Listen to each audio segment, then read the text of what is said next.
I'm happy to introduce Mr. Rowe, Professor Emeritus of the University of Durham.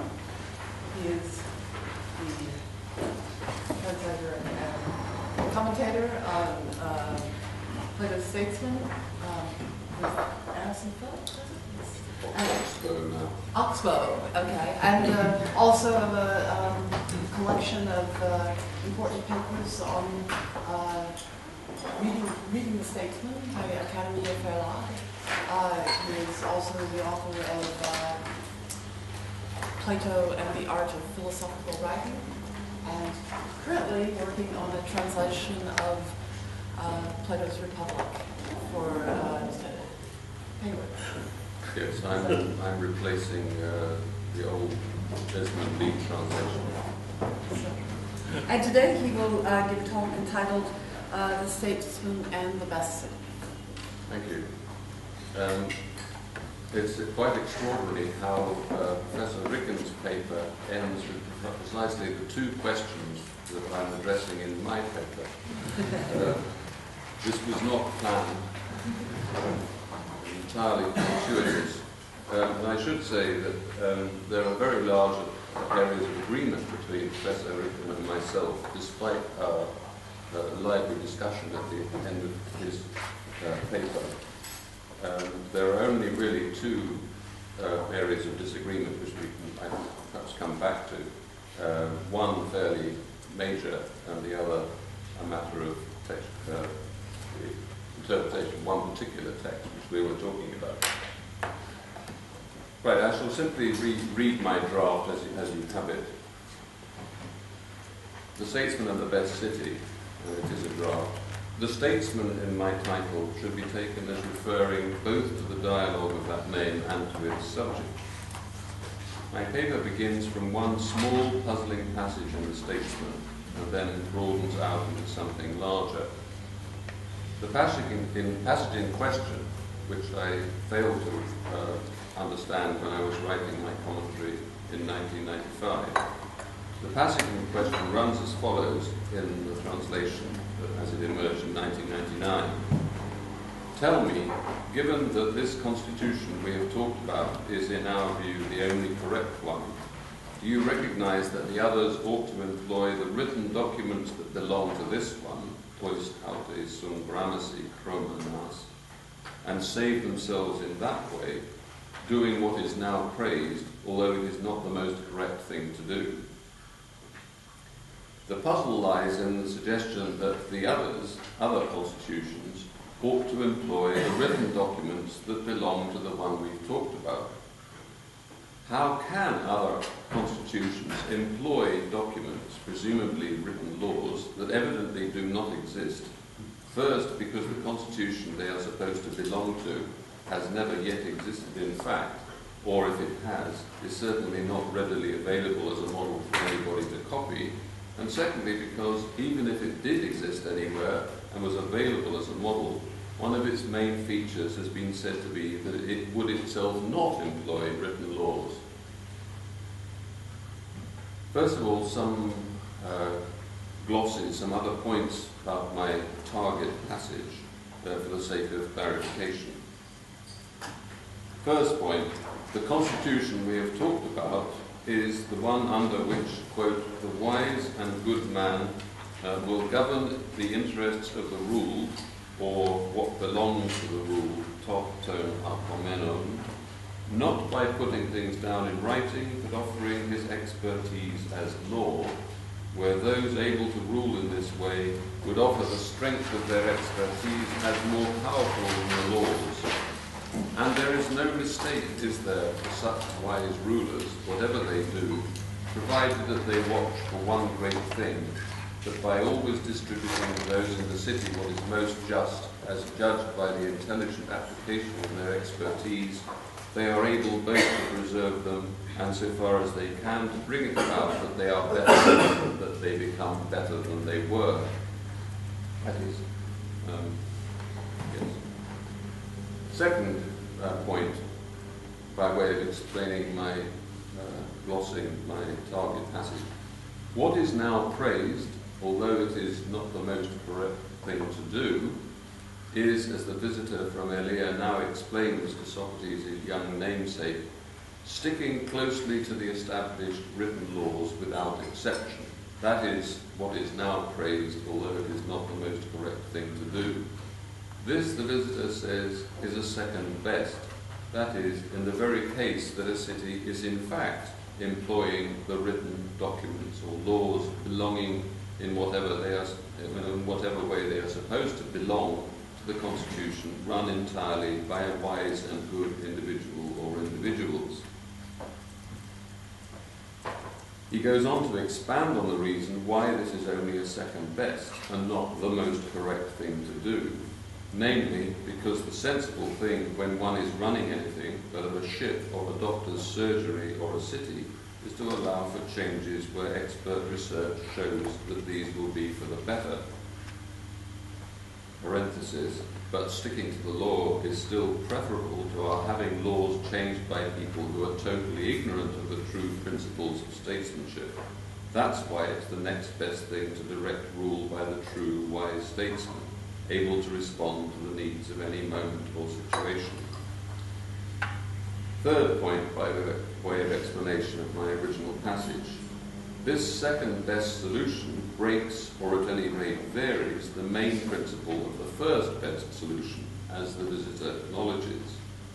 He says, this is very correct and fine as a second choice when one changes the principle we discussed just now. That is, when we, the visitor and Socrates the younger, agreed that, quote, of constitutions, the one that is correct in comparison with the rest and alone a constitution is the one in which the rulers would be found truly possessing expert knowledge and not merely seeming to do so, whether they rule according to laws or without laws over willing or unwilling subjects, and whether the rulers are poor or wealthy. There is no principle of correctness according to which any of these must be taken into any account at all. None of these criteria must be taken into account, that is, the visitor now adds in our passage of 297 and its sequel, that is my original passage, one I quoted at the beginning. None of these criteria must be taken into account unless direct rule by the wise and good is unavailable. In that situation, the presence of laws is the only thing that will save the city. But here is where the problem arises. Sticking by bad laws would hardly count as anything like the best, which is what the second best in this case is clearly intended to produce or help to produce. That is, something at least passably like the best. In fact, the visitor's recommendation for saving any city is that the laws to be stuck to on pain of death should be the very laws that belong to the only correct constitution. Compare the reference to good grammata at 302e as what underlies the best of the 6 incorrect constitutions, that is, monarchy, understood as kingship rather than tyranny, a specific reference to good writing. So in what way can the only correct constitution be said to have laws belonging to it, and how can other constitutions be expected to employ these laws when apparently either they do not exist at all, or if they do, no one, not even the visitor, can say where? The first question can be dealt with readily enough. The absolutely ideal situation, as the visitor has described it, would be the one where expertise would be brought to bear directly on each and every case and take every relevant factor into account before a decision is reached. But he, the visitor, has acknowledged that this is unachievable in practice. Quote, how would anyone ever be capable, this is a passage that Professor Ricken also quoted, how would anyone ever be capable of sitting beside each individual perpetually throughout his life and accurately prescribing what is appropriate to him, close quote. So even the ideally wise ruler would need to make mass prescriptions, as the trainer does for the athletes under his charge, even while knowing that they will only be roughly right for most or even all of them, and these mass prescriptions would be, in fact, wise rulers' laws. and those of the only correct constitution, the one we have talked about. But then, my second question, how will other constitution makers employ these when they have either never actually been written down, or if they have, apparently in some distant place, distant either in time or in place or in both? The visitor provides a hint. You see how close the relationship of my paper is to Professor Rickman's. The visitor provides a hint a little later in the dialogue that his hints are different. Tyranny comes about, he says, when someone, quote, pretends to act like a person with expert knowledge, saying that after all one must do what is contrary to what has been written down if it is best to do so, and there is some desire or other combined with ignorance controlling this imitation, that is, of the true expert, close quote. In fact, the visitor goes on immediately to claim this to be the origin of all the other sorts of constitution. No one believed there could ever be a city ruled over by the wise, happily and for the benefit of the whole citizen body, understood, and so they set about trying to do the job for themselves despite their lack of the expertise required. Question mark. Possibly.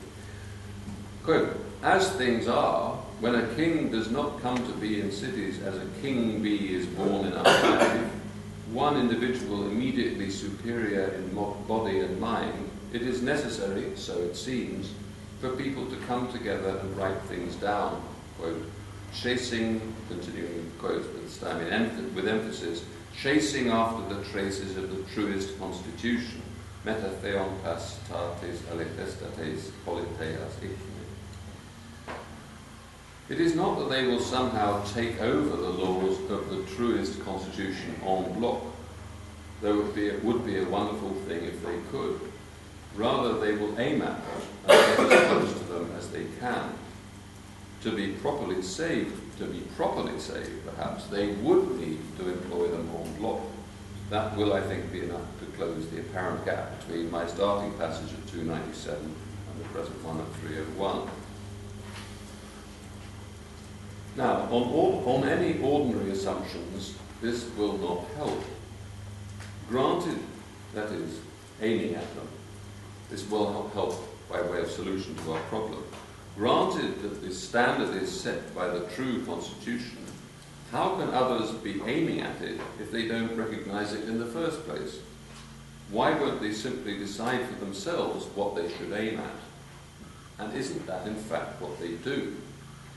Furthermore, mustn't Plato himself accept that they couldn't do anything else, given their ignorance of what the best would be, or what the best is? The answer to the last two questions is, of course, yes, but matters are not as simple as that. Take the following exchange in the Theaetetus, and I will read this passage because it's so important. Socrates says, people are perfectly ready to maintain that whatever any city decides to be just and establishes as such actually is what is just for that city, and for as long as it remains so established. On the other hand, when it is a question of what things are good, we no longer find anyone so heroic that he will venture to contend that whatever a city thinks useful and establishes really is useful, so long as it is the established order. Unless, of course, he means that it is called useful, but that would be making a game of our argument, wouldn't it? It would indeed. Let us suppose, then, that he is not talking about the name useful, but has in view the thing to which it is applied. Agreed. It is surely this that a government aims at when it legislates whatever name it calls it by. A city always makes such laws as are most useful to it, so far as the limits of its judgment and capacity permit. Or do you think legislation may have some other object in view? Oh no, not at all. And does a city always achieve this object, or does each and every one of them make frequent mistakes? It seems to me they do. In this respect, cities are no different from individuals, unsurprisingly in one way, given that cities are composed of individuals. Here is Socrates in the Republic. quote, "Isn't it plain that whereas many would choose to do or possess or think things that seem to them just and beautiful, even when they were not so in fact, they draw a line when it comes to good things. They won't be satisfied with getting things that merely seem good. They'll insist on seeking out what really is good. This is one sphere in which nobody needs to be told to scorn mere appearances. They need to be told to scorn mere appearances in this one sphere." "You're quite right," said Adeimantus. Now, it's not that people are right to settle for what they think is just or beautiful. In fact, as the visitor in the Theaetetus would agree with Socrates of the Republic, they ought to be just as dissatisfied at finding they have the wrong idea of justice or of beauty as they will be at finding that they have, well, almost as much, as they will be at finding that they have misidentified what is good and beneficial. The difference is only that they mind more about getting hold of what is really and truly good and beneficial, rather than some inferior substitute. Or that, at any rate, is what Socrates and the visitor are claiming. That is, Socrates in the Republic and the visitor in the Theaetetus. Everyone wants, and openly wants, what is actually good for him or her. And every city wants what is actually good for it, even if it may sometimes have the misfortune to be taken over by individuals or groups, not to mention the current situation, of course, who are so far from understanding what a city is, and indeed where their own good lies, that they use their city merely as a way of promoting what they perceive as their own private interests. This could be a direct commentary on the existing situation in the world. Compare that reference to some desire or other combined with ignorance, which seems to me to sum up exactly what the state of mind of bankers and other money makers is currently. That some desire or other combined with ignorance as an explanation of the wrong kinds of changes to the laws that are in question. The visitor here seems also to look back to 300A, which mentions perhaps motives of profit and personal favours. Even these misguided people actually want the real thing, what is really good for them, and that will include living in a good city, not one that merely happens to provide them with what they think they want. They just fail to recognise that that is what they want. They are that ignorant. This, I propose, explains the visitor's claim that people and communities in general, quote, chase after the traces of the truest constitution, a metathein taitne, tes alethestetes, politeias. If, first, the putative laws belonging to the most correct constitution are in fact as good as they can be, secondly, these laws would do as much as any laws could do to render the city and its citizens as good as they can be. Thirdly, if being as good as they can be is what is in fact best for everyone, that is, if our being as good as we can be is what is in fact best for all of us, and fourthly, if everyone in fact wants what is best for him or herself, then everyone and every city must in fact want those laws, even if the fact that they want them is not only not known to them, but would come as a complete surprise to them if they were told about it. Everyone here is to be taken quite literally. It does include us too. And most of us will certainly be incredulous at the news that whatever we may think we want politically, what we actually want is to live in a community with laws focused entirely on improving the state of our souls. Yet if our happiness depends on the goodness of our souls, or more specifically on the degree of wisdom with which our lives are directed, that will be what we want, providing that we all want to be happy, which Plato generally takes to be not only true, but entirely uncontroversial. That we all always desire and strive for what is truly good, even when we fail to recognise it, that is, either the truly good or the fact that we desire and strive for it, is associated with two contexts in Plato that modern interpreters often try to separate.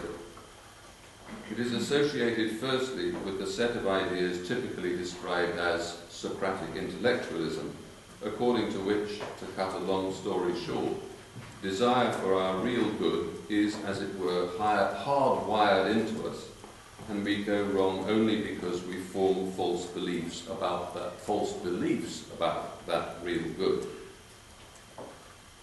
So, the first point, the first context in question, and this is crucial, with which this whole set of ideas is associated, is the idea that desire for our real good is fundamental to us, in all of us. We go wrong only because we form false beliefs about that real good. Secondly, it's associated with Platonic form theory, especially because of the sequel to that passage that I quoted a little earlier in this paper from Republic VI. Socrates, this is the one at the top of the page.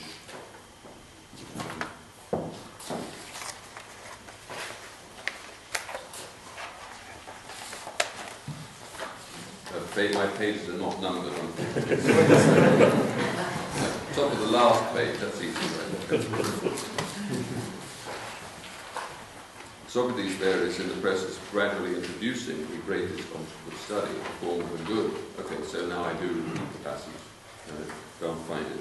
What every soul pursues then, sorry, this is the sequel to the passage that I originally quoted. What every soul pursues then, that is the good, the very thing for the sake of which it does everything it does, divining that there is such a thing, but puzzled and unable to get an adequate grasp on what exactly it is, or come to any lasting conviction about it, as it can about everything else, and so missing any benefit there might have been in anything else, are we going to say that the best of the citizens ought to be similarly in the dark on a subject like that? Now, how far these two contexts, that is, the context that is labelled Socratic intellectualism, and the second, which is labelled Platonic form theory, how far these two contexts should in fact be separated from each other, and how far Plato himself separates them, is a matter of some dispute. I am myself inclined to think that they are at least continuous with one another. Both, in any case, separately and together, seem to me to provide a way through the puzzles that presently concern us in the statesman. What all cities and all legislators everywhere are doing, so the Eleatic visitors claim will run, is to try to track what the truly wise king and legislator would lay down in the ideal case. And here I am in precise agreement with Professor Rick. Of course, they lack his wisdom, but all the same, they may very well get some things right in the light of long experience. Better cities and constitutions will recognize that, and the fact that they do not have the expertise necessary to change anything, so that they will stick with the laws they have. So, better cities will recognize this truth, that they lack the true wisdom, and they will also recognize the fact that they don't have the expertise necessary to change anything, so they will stick with the laws they have, while the worst ones will change them anyway, thinking they do know best. Now, if this is the right sort of way to read my target passage, I mean, that concludes my first main thesis, that is, that we can understand the passage that I started with in the context, in the wider context of an assumption that runs through Plato as a whole. It's something that's connected with what Terry Penner and I call the principle of real reference. That is, that what we're always talking about, all of us, whether we think we want it or not, is actually we're always talking about the real things as they really are. So, because that's what we want to get hold of. So, even now, we're all discussing the same thing, namely the truth about the statesman. Even though we have may have completely different views about it, or even slightly different views about it. What we all want to get at is the truth. Well, of course we do. Some people, of course, try and confuse the situation by suggesting that there is no truth, either about the statesman or indeed about anything else. That, of course, is a view that I side with Plato in rejecting with contempt. Now, if this is the right sort of way to read my target passage in the Statesman, it has the potential, I observe, in rounding off this short, I should say, not short, 30-minute discussion paper I've just had, just under 30 minutes. It has the potential to throw interesting light on the much discussed question of the relation of this dialogue to the Republic and indeed to the laws. For if there is only one true constitution and other so-called constitutions all implicitly chase after its traces, then the same retrospectively will be true of the constitution of Callipolis, the good city of the Republic, and proleptically of Magnesia, the city of the laws. Or rather, it will be true of them, except to the degree that they are constructed on the basis of true expertise, because to that degree, according to the Visitor and the Statesman, they will actually be the only true one.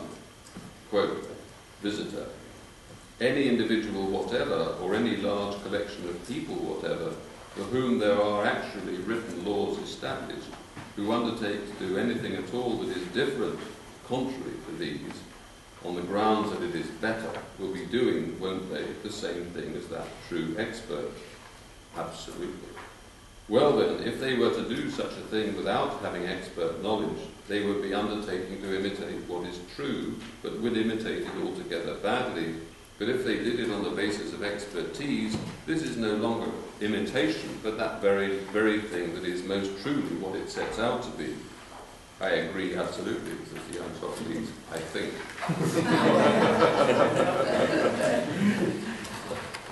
That is, I take it, the expert will have the capacity not merely to imitate, but to reproduce the thing itself.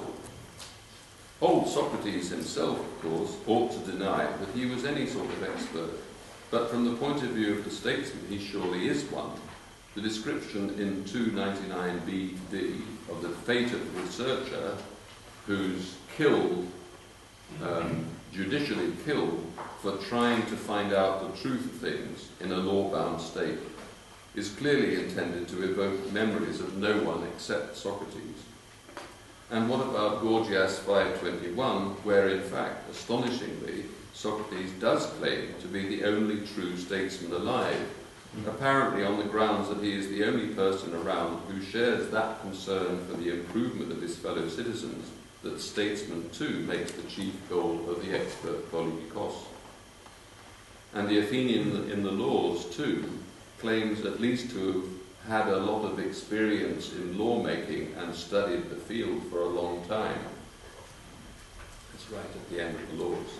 And I resist the temptation to think this is Plato talking, because of course he hasn't had a lot of experience in lawmaking, although he has studied the field for quite a time.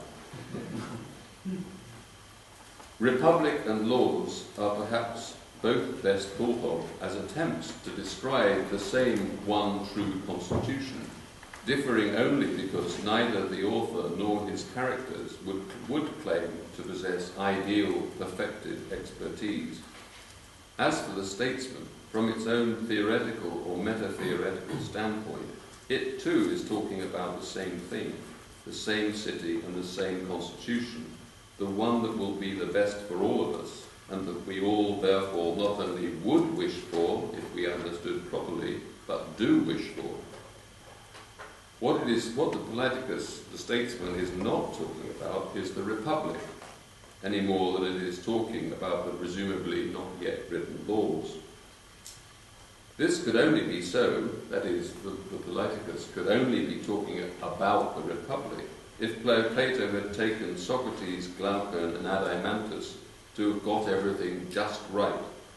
And that is contradicted both by the way Socrates himself characterizes the political constructions of the Republic as he goes about them, that is, by describing some of them as mere tupoi, outlines, and by the plain fact that some of the specific outcomes of those constructions are at least in part determined by the requirements of the overall argument of the dialogue, for which the building of Kallipolis is a means and not the end.